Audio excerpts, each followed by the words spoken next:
It all started back in 1607 with the first successful English settlement, Jamestown, Virginia, soon followed by Plymouth, Massachusetts. Over the next 130 years, cities developed, and in 1754, the entire East Coast was established as the 13 British colonies.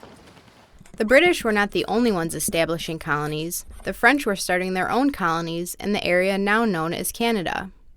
Then, the French and British started getting into arguments over territory.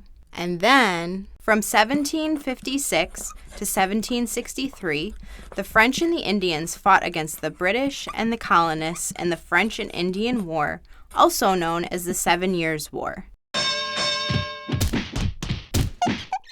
The colonists and the British won the war. To make it official, the British and the French signed the Treaty of Paris in 1763. Not only did the treaty end the war, but it also granted the British control of the territory from the Mississippi River to the Appalachian Mountains. But the war had left the British with a bunch of debt, so they taxed the American colonists. A lot. And then, in 1765, they passed the Stamp Act, and all important papers and documents needed to be produced in Great Britain and have a special stamp, and the American colonists had to pay for this too. Even with new territory, colonists were very angry that the British were robbing them of their hard earnings by making them pay unreasonable taxes on things like tea and postage. And there was nothing they could do about it because they didn't even have any representation in the British Parliament. They had had enough, so they decided to stop paying taxes completely. But they were just getting started. In 1773, 3 British ships delivering tea from the East India Tea Company were ambushed by colonists disguised as American Indians. They dumped all the tea into the harbor.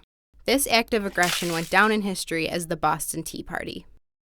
The British were steamed and started assembling troops to move against the American colonists. Paul Revere, a silversmith from Boston, received this top-secret information and jumped on his horse, warning, "The British are coming, the British are coming." The next morning, on April 19, 1775, the first attacks from the colonists against the British happened in Lexington, Massachusetts, with the shot heard round the world. This marked the start of the American Revolutionary War.